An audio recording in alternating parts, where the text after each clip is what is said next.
My name is Stearns Matthews. I serve this community as its Director of Music Ministries, and my pronouns are he, him, and we're so happy you're here this morning. We are a Unitarian Universalist congregation united in a common purpose to make love real in our lives and in the world. We are diverse in our beliefs, atheist and agnostic, believers and seekers, and we welcome you here, no matter your race, your class, your gender identity, your sexual orientation, your family structure, your job, or your health. Here we know that no matter our differences, we are connected by the interdependent web of life. Visitors, you are welcome here. Whether this is your first, fifth, or 15th visit, we invite you to introduce yourself to someone at the welcome table, and they would be happy to answer any questions you have about this congregation or Unitarian Universalism. Please complete a visitor card and join us for fellowship and coffee following the service out that door.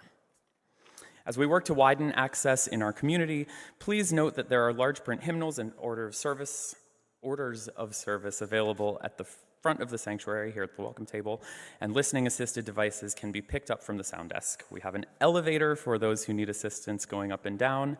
Just ask an usher where to find it. Gender-neutral restrooms can be found at the bottom of the stairs in the back of the sanctuary, and gendered restrooms are right through this door and down the hall. Lastly, longtime members, please wear your name tag. It helps us to greet one another warmly and genuinely. For our announcements today, please join Charles Gabriel in the Children's Library at 12:15 for UU 101. And now, as we deepen into worship, I ask that you silence your cell phones and allow yourselves to be present for this hour, but please don't silence your children. Their sounds are welcome here. Most of the children are outside with raptors, I think, so not an issue. Our call to worship today is Our Lives Intersect and Intertwine by Tanya E. Marquez. Vines cross and intertwine themselves on a tree trunk. It is a wonder and mystery that our paths have crossed, that in the immensity of time, in the vastness of space, we coincide here. I am in awe at the ways in which our lives intersect and intertwine, at the beauty we create when we gather. May our coming together make us more compassionate, more just, more caring, and more loving. May our hearts and minds be open to this offering. I am so glad you are here. Let us worship, let us marvel at the miracle of being here right now, and the mystery that has brought us together. I invite Tim Durkin to light the chalice, and I invite you to join me in the unison words printed in your order of service. If I can find it. We light this chalice, the beacon that calls us to love, to justice, to a deepening of the Spirit. And I invite you to rise in body or spirit for our first hymn, number 83, Winds Be Still.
Hi, my name is Tim Durkin, and my pronouns are he, him.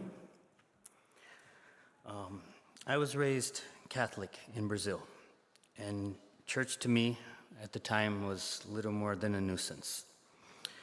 I remember telling the teacher at my confirmation that I thought we should focus more on reading the book of Revelations. When baffled, the teacher asked why, I answered, "There's a beast with 7 heads. There's Satan in his throne and a lake of fire. Why teach a bunch of teenagers the most boring parts of the Bible when you have things like that?" She never mentioned Revelations in our class. I learned more about it listening to heavy metal than I did at church. But my mother, she's a spiritual seeker, curious and open to many paths. Over the years, she explored Brazilian folk religions, spiritualism, and Buddhism, always with a sense of openness. I, on the other hand, was the skeptical and rational type. For most of my life, I didn't see myself as having a spiritual journey. I thought that was something for the type of people who read the Bible and skip the part with the 7-headed beast. That began to change when my wife first brought me to this UU church. What struck me immediately was that here, a spiritual journey didn't have to look a certain way. It could be deeply personal, and it could still be shared with the community.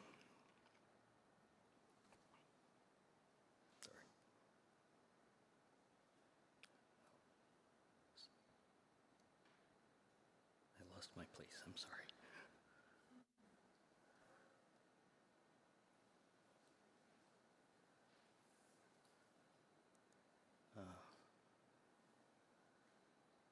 My apologies.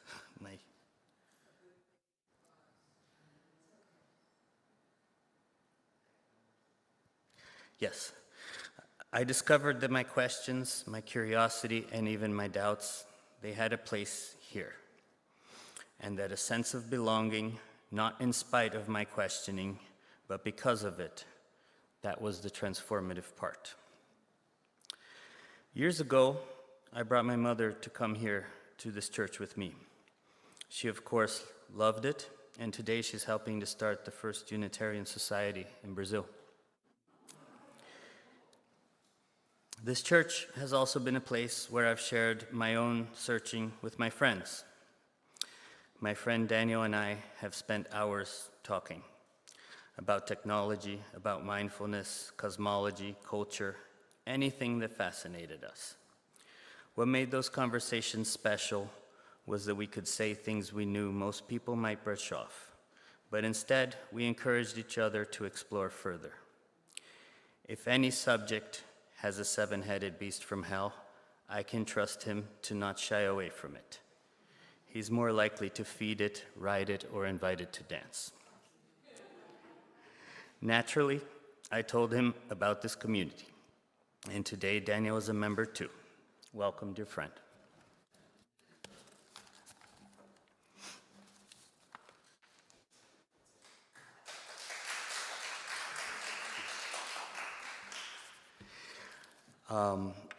Our Share the Plate recipient today is the revived soldiers of Ukraine. Please give generously, as we have found that the more we give away, the more that comes our way. To give in cash or check, please drop in the plate as ushers pass by. To give by text, please follow the instructions on the back of your cover of service.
At this time, we invite you to contribute your joys and sorrows to the bowls of water at the front of the sanctuary.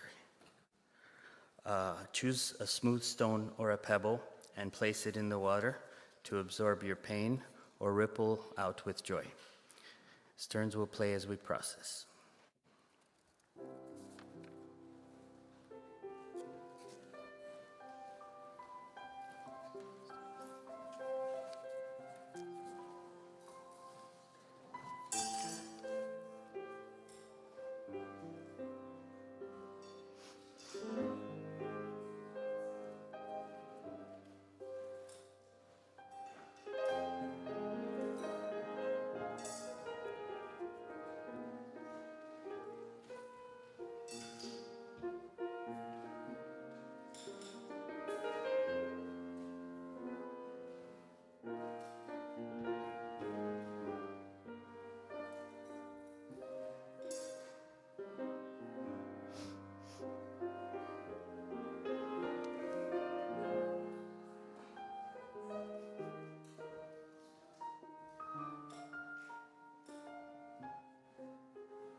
Finally, Daniel will place one smooth stone and one pebble into the water on behalf of all those joining us online.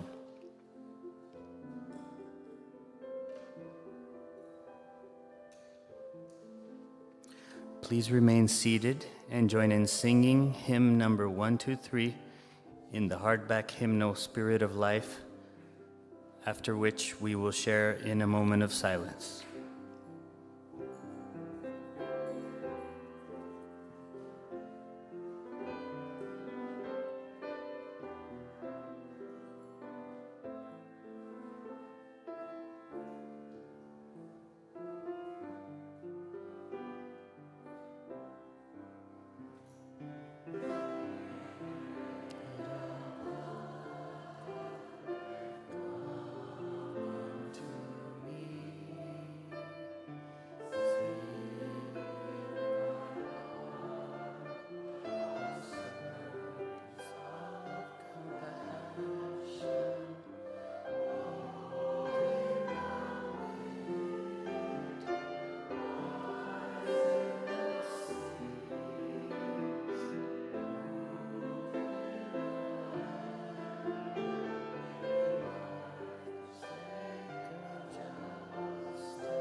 Good morning. Thank you so much for having me speaking here today. I'm honored and humbled, and I would like to thank the whole community for embracing me and my family and everybody who welcomed me here today. Thank you so much. My name is Daniel Belker. My pronouns are he, him, and I hope you enjoyed the sermon today.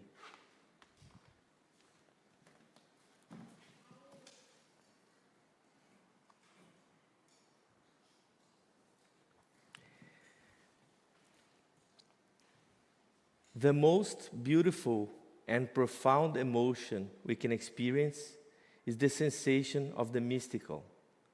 It is the source of all true science. Whoever does not know it and can no longer wonder, no longer marvel, is as good as dead. To sense that behind anything that can be experienced, there is something that our mind cannot grasp, whose beauty and sublimity reaches us only indirectly, this is religiousness. Albert Einstein, Cosmic Religion, 1931. Einstein reminds us that science itself is born of wonder. For me, spiritual science is exactly that, an openness to mystery where evidence and reverence meet. Every breath we take carries atoms once born inside ancient stars. Science tells us this, but doesn't it also sound like poetry? Doesn't it awaken awe? The physicist Federico Fagin makes a distinction that is crucial for our time, one between science and scientism. Science is a method of discovery. It is a way to explore what we can measure and test. Scientism, on the other hand, is the belief that only what we can be measured is real. Scientism shrinks the universe to the limits of our instruments. Science, in its true spirit, expands the universe, pointing us beyond the horizon of what we know. Spiritual science resists the trap of scientism. It refuses to reduce love to hormones, consciousness to neural firings, or beauty to numbers. It honors measurement without denying the mystery. Take the mycelium beneath our feet. Scientism might say, it is only chemistry and signaling, but science and spirituality together tell a deeper story. An underground network of cooperation, a living internet where trees share resources, wisdom, and resilience. That is not just a metaphor. It is an instruction for how nature can teach human beings to live in a more humane society. Think of the ozone layer. Science helped produce the problem, but also discovered the danger. Humanity listened. The whole world acted together and changed course. The atmosphere began to heal. What saved us was the combination of scientific clarity and human values, stewardship, care for future generations, and the moral choice to protect life.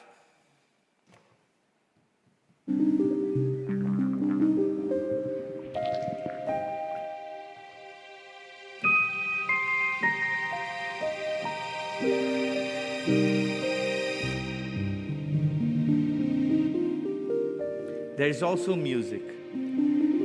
Neuroscience shows us how vibration can synchronize our hearts, reshape our brains, and release the chemicals of connection. When sound moves through us, something else happens. We cross into meaning, into transcendence. That is spiritual science.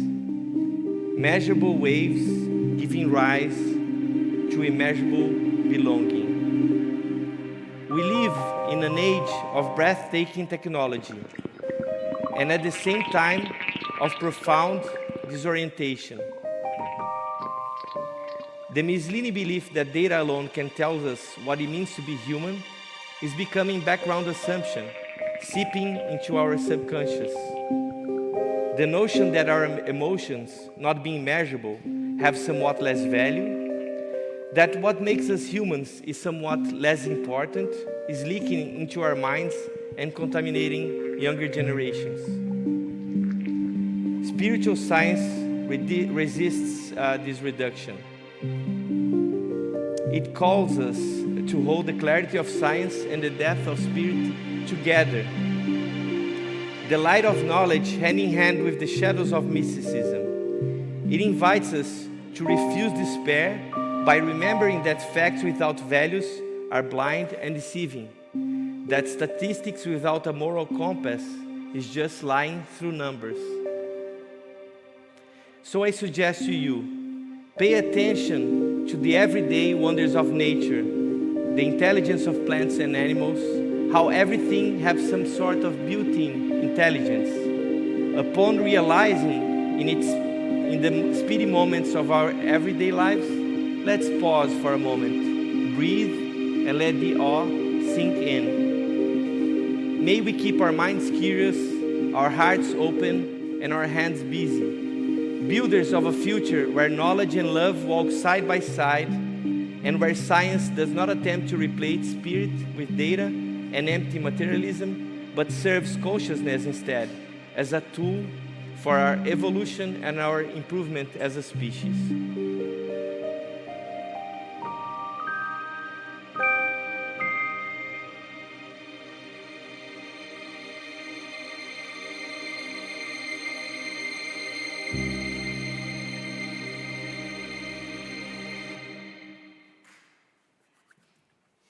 Thank you.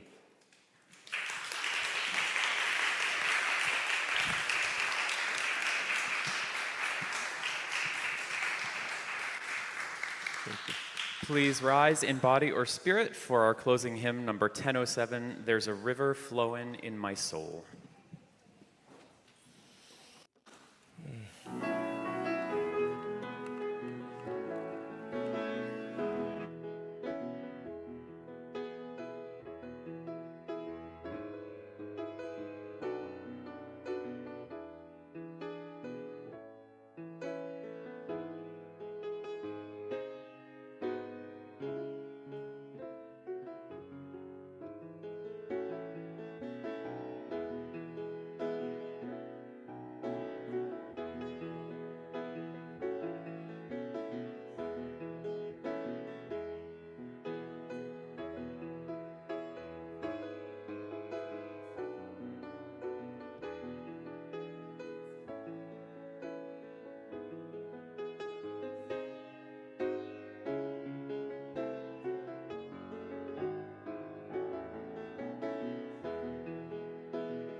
As we extinguish our chalice, please join me in unison with the words printed on your order of service, followed by our sung response.